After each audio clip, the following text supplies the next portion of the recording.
Hey, flower friends, it is your friend in flowers, Lisa Mason Ziegler. And hey, it is Cool Flowers breaking the rules today, but we're not really breaking the rules. We're adding to the rules. So, friends, today I am going to be talking about some cool flowers to start now for fall harvest. And I just had to show you this is not a cool flower. This is actually lemon basil, and this is such an amazing, beautiful tray example of soil blocking and the benefits of it. So this is a tray of 100 of the small 3/4 inch blocks. Look at the incredible rate of germination. And these are ready to be planted. Actually, the sister tray to this one got planted yesterday out in the field. And so we are going to be looking at soil blocking today, and I'm going to be sharing with you a tip on how I kind of trick a cool flower into growing taller and skinnier stems using not the small block, but a bigger block with more seeds in it.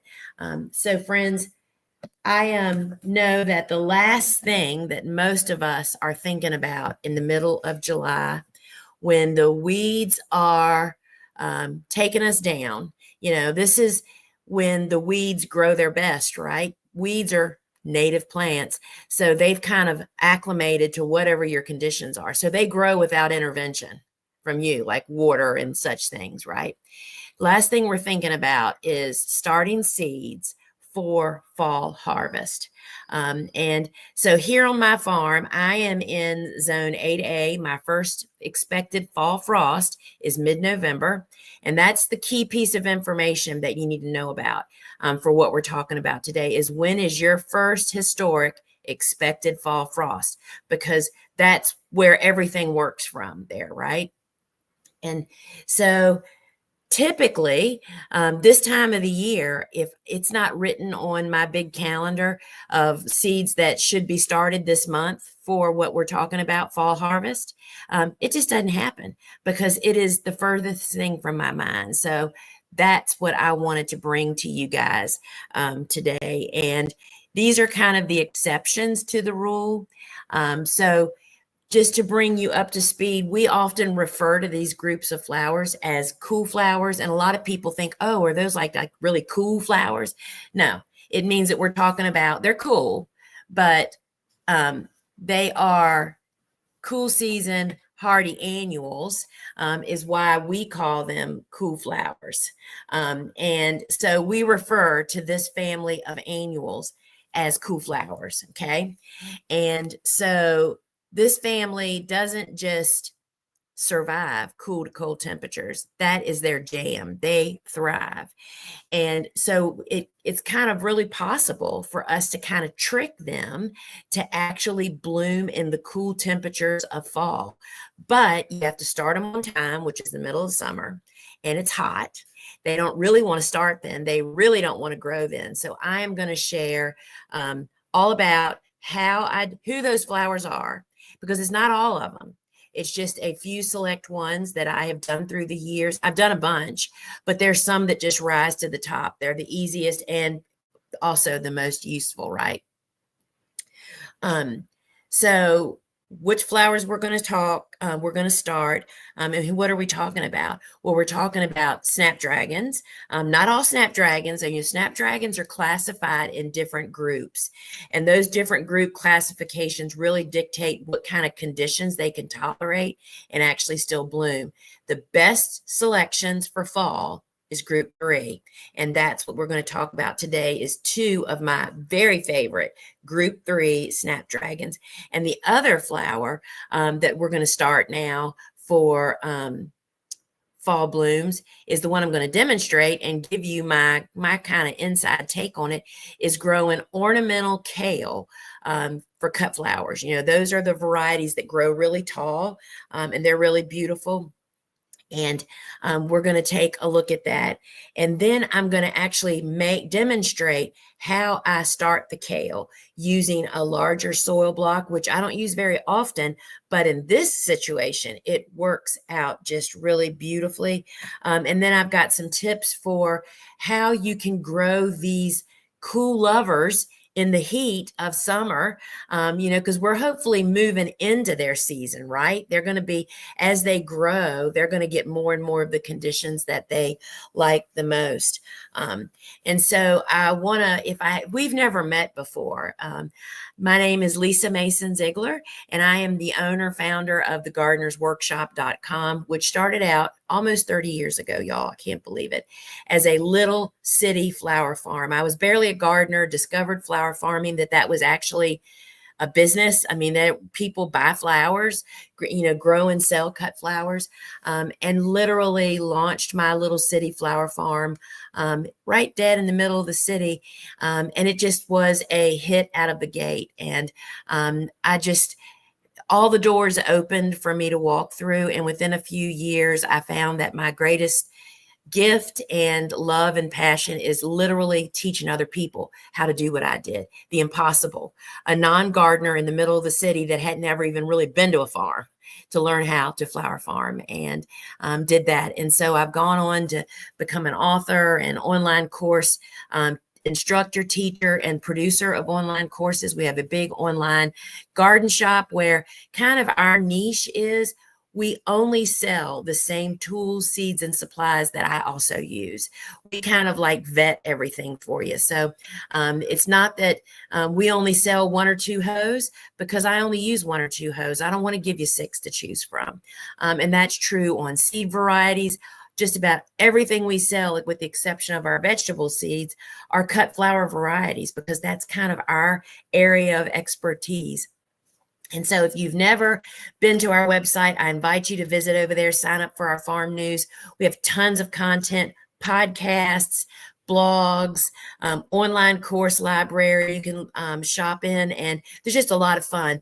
But signing up for my farm news really pushes out our content in a timely manner, and any special announcements, and would love for you to be a part of that with us. So the first thing I want us to do is to look at the flowers that we're actually talking about, right?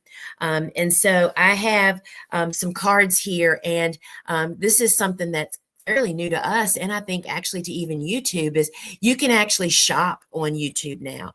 So if you're watching me from a phone, you may have to close the chat box, the comments box, to actually see there's a little ribbon of products that you can click, and that is from over on our big website, and select products. So as I teach you about how I'm using them and what they are, you can actually load your cart.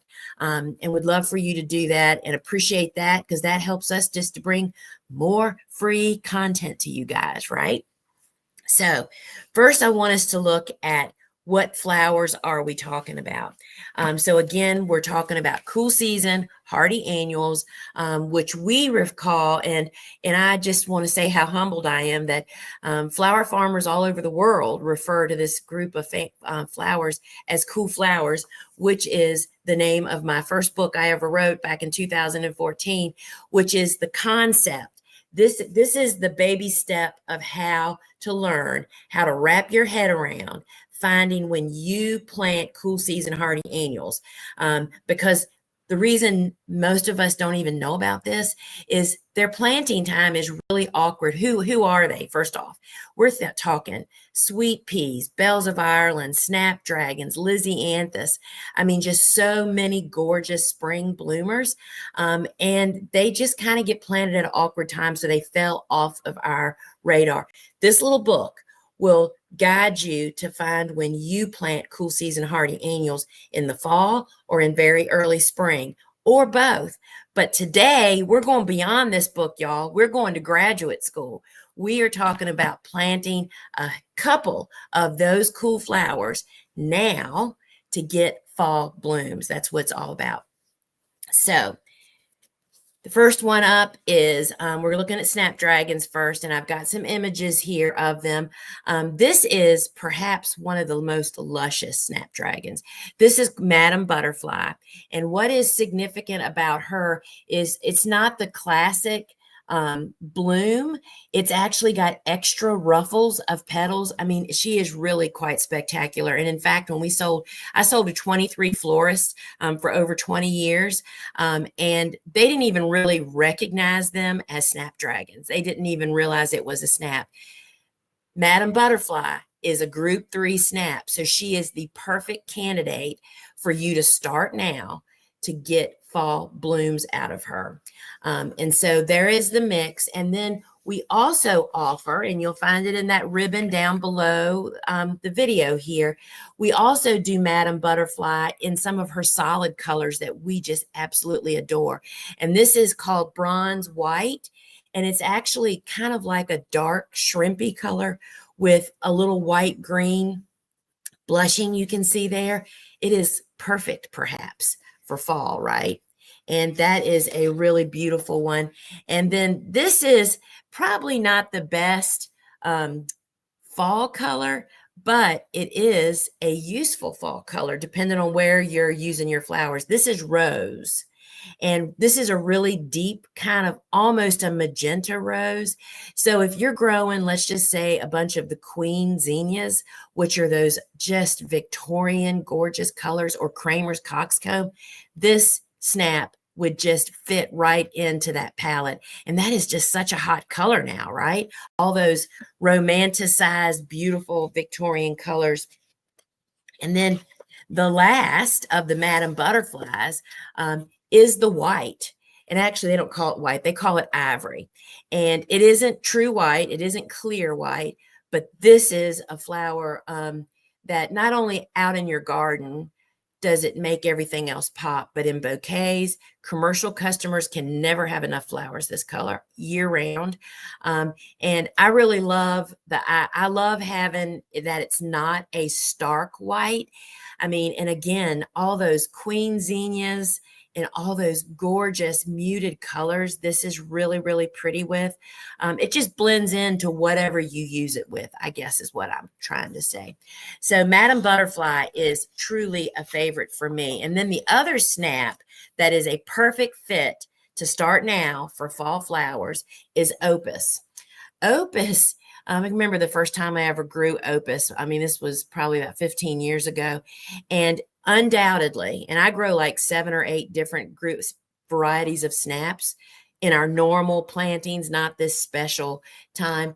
And Opus undoubtedly has the sturdiest stems, just the nicest little transplants, and the coolest colors. Look at these colors, y'all. Almost all of them are bicolors, meaning two-tone. Look at this yellow, orange, white, purple. There's apple blossom in here, which is white with red. If you've ever grown the amaryllis, that's apple blossom, which is a favorite of folks. That's exactly what this looks like. So this is the Opus mix. And I'll say this, if you're just meeting Opus and Madam Butterfly, the previous snapdragon I was just mentioning, if you've never grown them, I definitely recommend starting out growing the mix the first year, because that way you get to meet all the colors, right? And you'll find out, oh my gosh, I love this color, or you know what, this color is just not useful for what I'm using it for. So I recommend folks grow the mixes out of the gate, right? But Opus also comes in available in some solid colors. This is the apple blossom, and this is just not a good representation, y'all. If you look at the picture on the product, which all the products are down right below your video, and you can close your comment box if you're watching on a phone to see that. It's much whiter with a red blush, and apple blossom undoubtedly is one of my favorites. I really love it. And, you know, you'll just have to see what are you doing with your fall flowers if that fits your palette. And then we have Opus Fresh White. This, in my experience, is a clear white.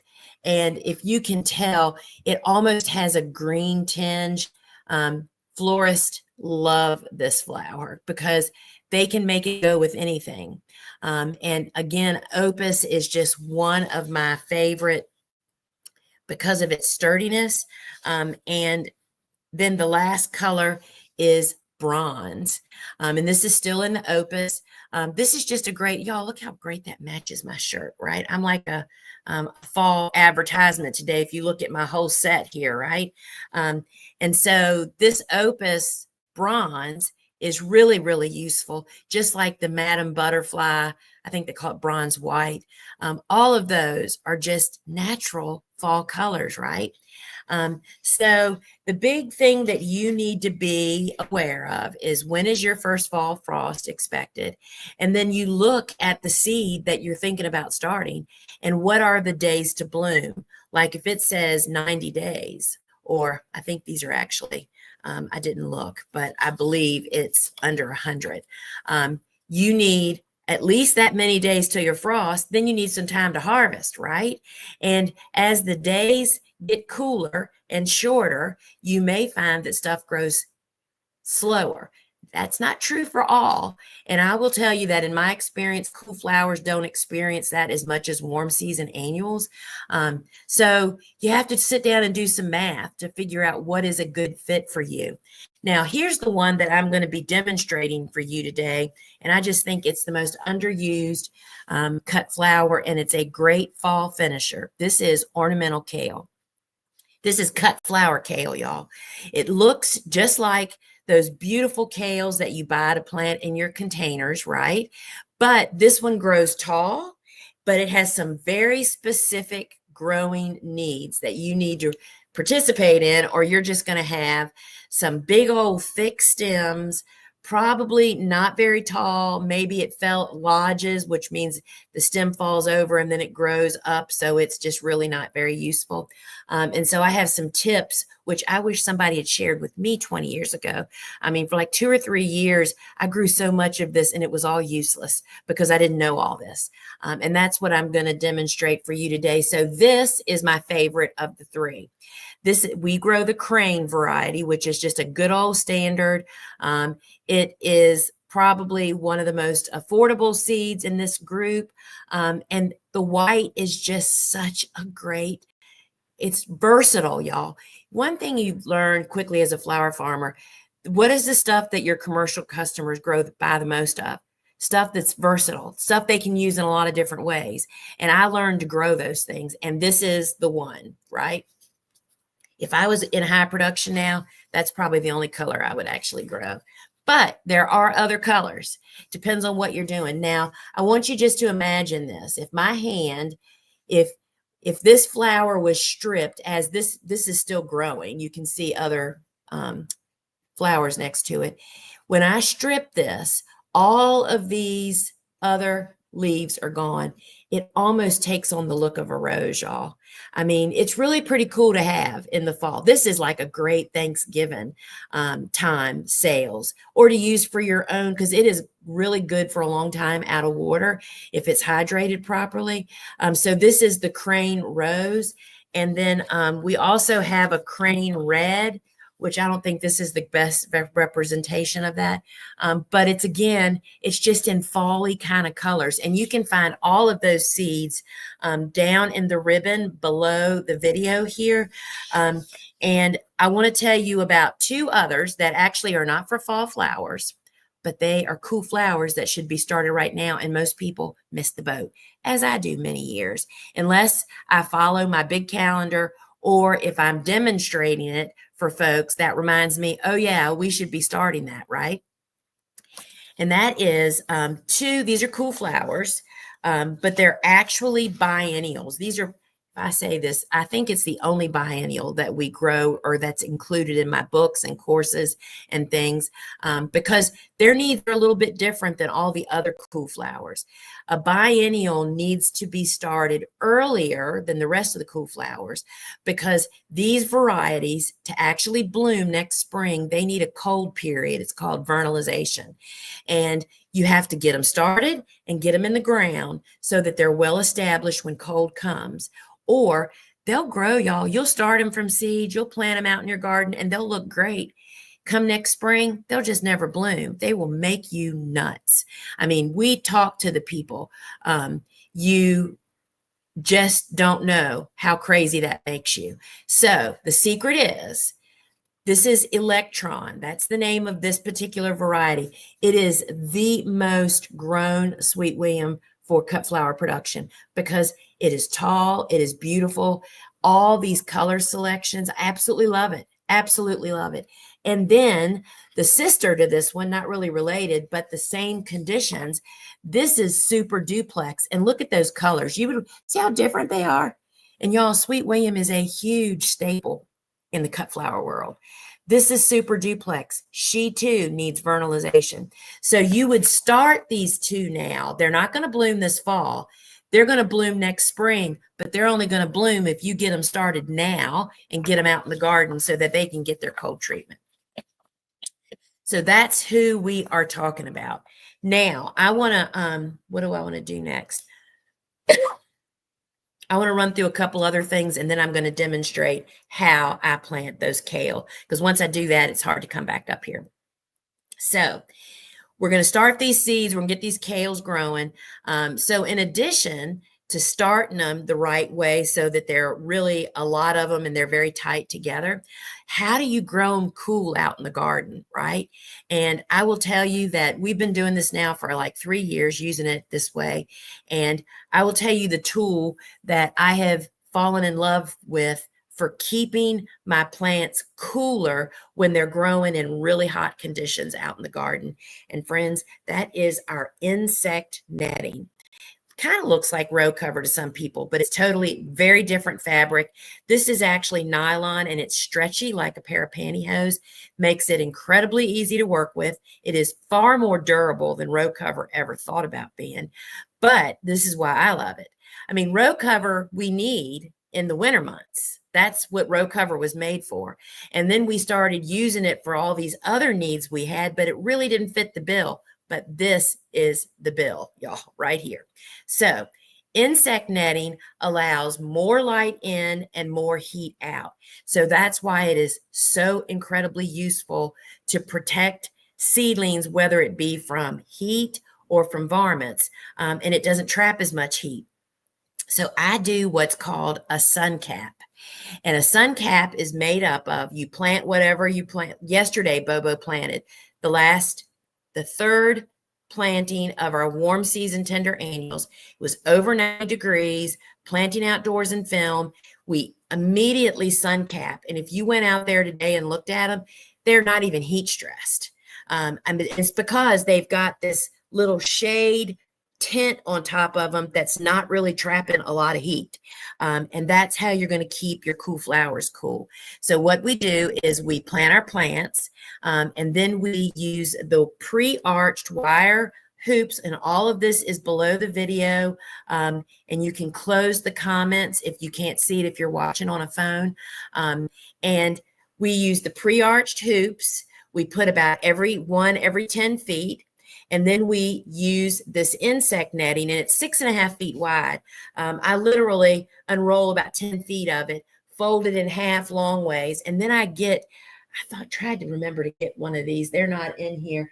These big jumbo clips, not office supply jumbo clips, y'all. I'm talking about those big clips that are pretty serious. And you just roll up the fabric on each side, and then you clip it to the wire hoop. And if you clip it properly, meaning you put the wire this way on the clip, don't put the clip like this because then it's going to move. Anyway, you're going to go down and go to the other end, pull it taut, clip it, and then clip the sides. It's installed the same way that I install row cover and in flower support netting. And here's what it looks like when you're finished. You have your wire hoops, and then it's got this cap on it, and it looks like a little miniature greenhouse with the sides rolled up.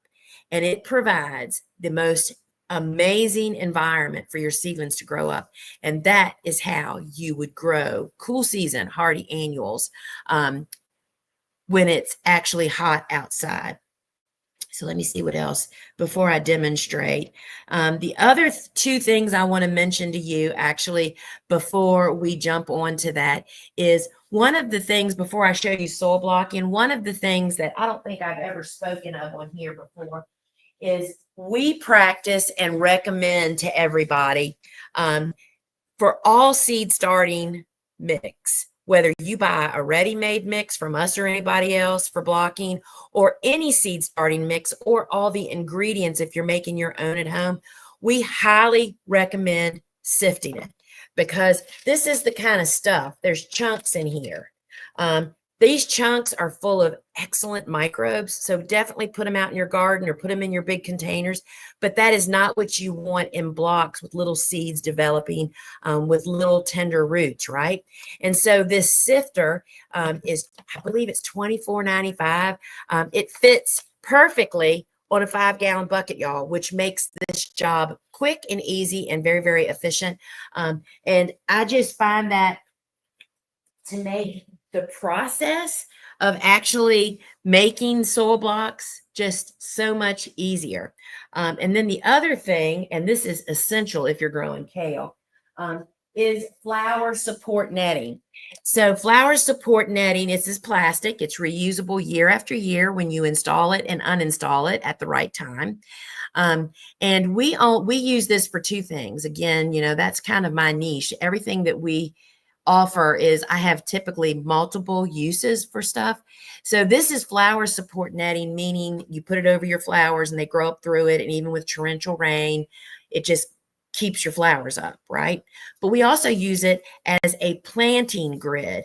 So Bobo and Elizabeth actually each have their own 50-foot piece of this that they keep rolled up on a piece of cardboard, that when they go to plant, they go out to the garden. You know, of course, our beds are covered in biodegradable film, and they just roll out the netting, and it is perfect 6-inch squares. It gets you to plant in a straight line and space perfectly every single time, which is really essential for this kale. And then, but we don't leave it down. That's rolled up. We water and go on about our business. Then we also install flower support netting above the plants to keep them upright. And that is really essential with kale because it is very tendency to lay down, and it does it quick. So we net earlier than later with actual kale. And this comes in several sizes. You'll see it in that strip down below the video there. And then I just want to say, if you are someone that is just learning about cool season hardy annuals right now, cool flowers, this is where you start, the Cool Flower book. Would love to sign a copy for you. We include a video book study when you purchase the book through the Gardener's Workshop. This explains the bare basic concept and just really helps you to wrap your head around, oh my gosh, that's when if you're like me, it's like, holy cow, I've been totally planting these, trying to grow them when spring comes, planting them in spring. No, spring is when they should be blooming, like Iceland poppies, y'all. We fall plant them, and we have amazing poppies in March and April here on my farm. Iceland's in their name, y'all. They love it cold, right? So this book will help you wrap your head around that. And then if you are a flower lover, the next step up is my book, The Cut Flower Handbook. This book includes 41 cool season hardy annuals and warm season. And this book is essential to help you weave them together, how to create successions and to weave a 3-season cutting garden as early, all throughout the season, and as late. So this is like the next stop up. So you can find both of those books on our store. And that book comes with this bonus, the flowers that didn't make the book. Y'all, there's never enough room in a book. Anybody's ever had experience with anybody writing a book, they never give you enough pages. So we made a bonus PDF. When you purchase this from us, you get this. If you did purchase my book somewhere else, you can actually purchase this over on our website as an add-on, or you can just purchase it outright.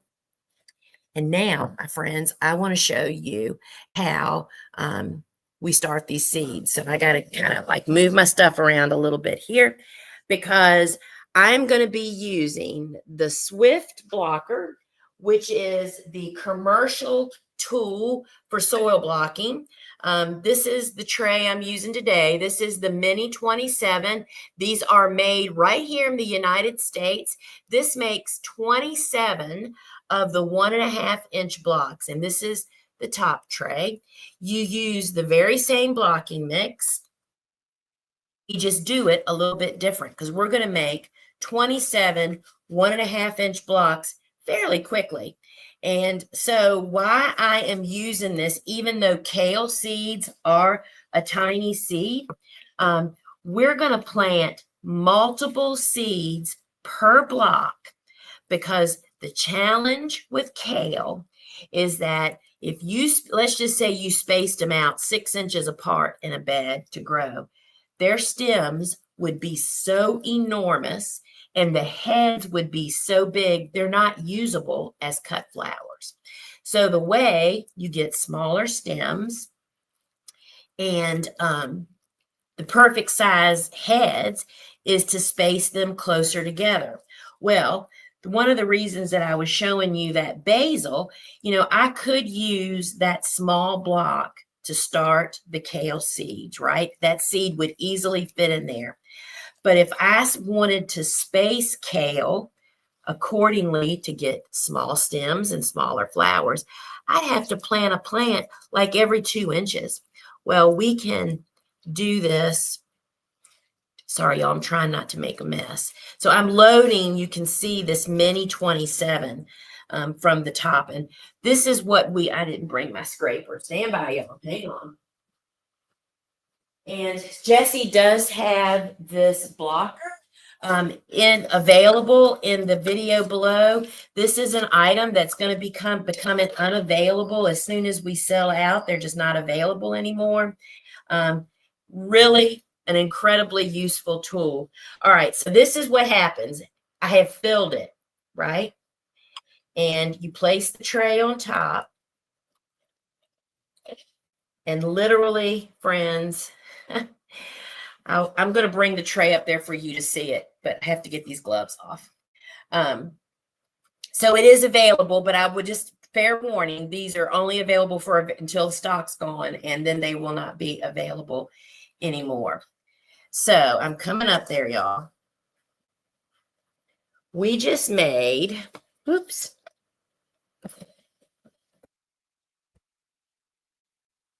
Trying not to drop things. You realize just how, first off, you start having a lot more respect for those people on those cooking shows doing all these different things. Holy cow, y'all. It's incredible. All right, so we just made, just that quick, 27 1.5-inch blocks. It is the container, y'all. And so let's see where am I going to do this? So to continue I'm smearing dirt on my face. To continue what I was just saying. So if I could have started kale in these little small blocks. No, there's nothing wrong with that. This is just more streamlined. But if this was kale, it's lemon basil, let's pretend, y'all. If I was going to plant this out in the field, I would literally plant a plant every 2 to 3 inches in all directions. That's a lot of planting. Not to mention, we use biodegradable film. That would be a bazillion holes in there. So to avoid that, what we do is in one larger block, which will accommodate, I have been known to put up to 6 seeds in a block, and I'm going to sew them and show you how I do that.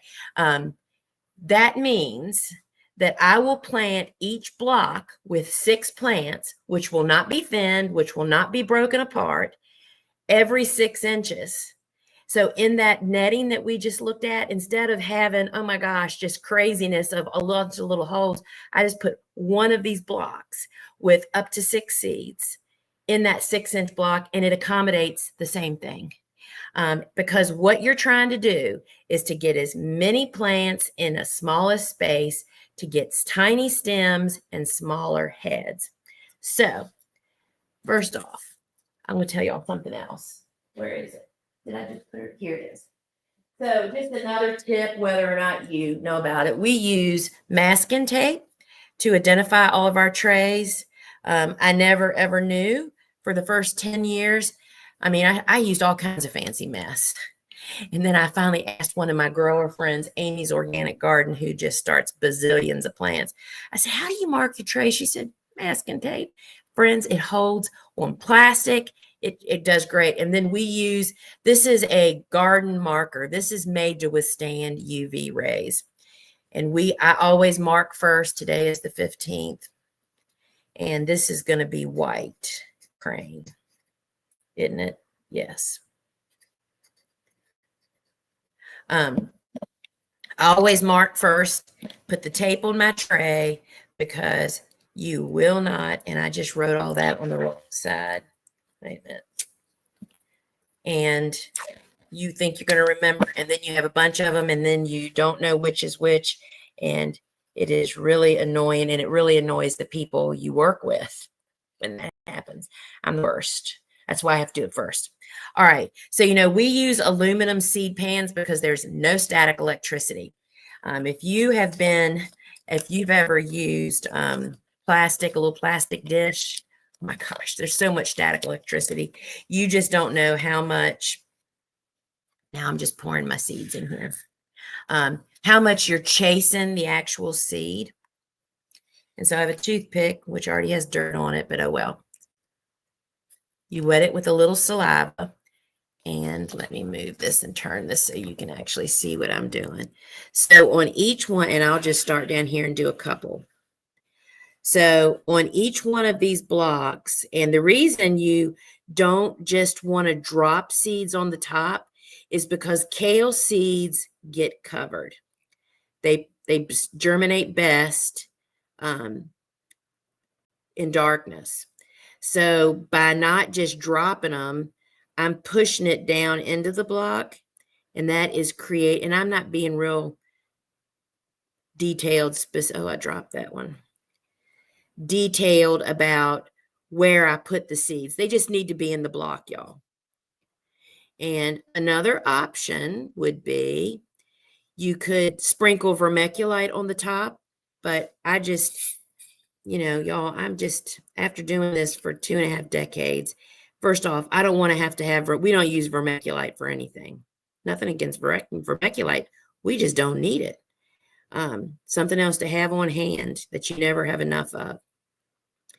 And so I'm just pushing it down in there.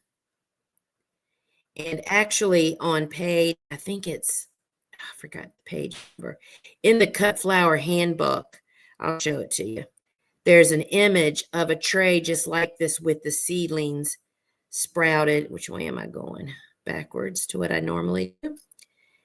So I'm just firmly pushing down the seed down in there. And by pushing it deep into the block, that provides the covering. You don't have to worry about anything else. Again, this is the Swift Blocker Mini 27, and they will be going out of stock when this stock that we have now currently is gone. I'm just going to keep doing this because this is like cross stitching or something like that. It's a little addictive. And these seeds are not the ones I sowed yesterday were black, and you really couldn't see them. These I can see, they're kind of brown.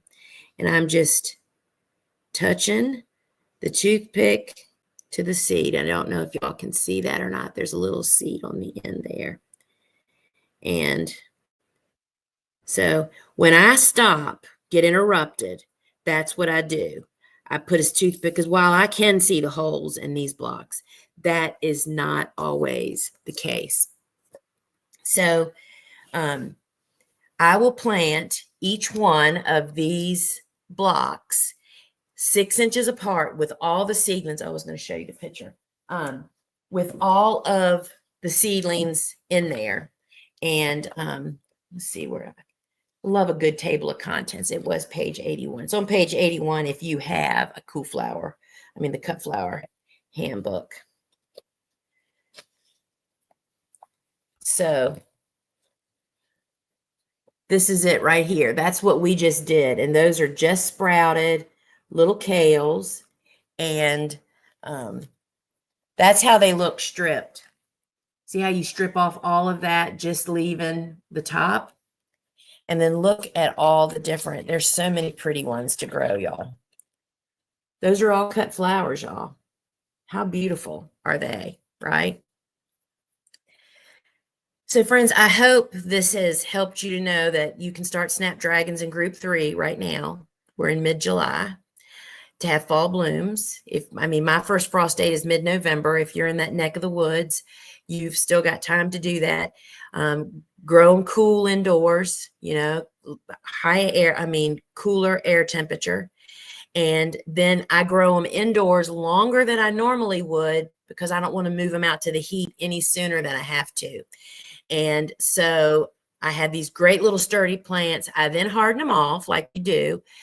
Then I plant them out in the field into the white side up on the biodegradable film, and we immediately sun cap them with the sun cap as I described before, and that shades them, and that will change everything. And I would leave that sun cap on until I put flower support netting, just because that'll keep them cool as long as possible, right?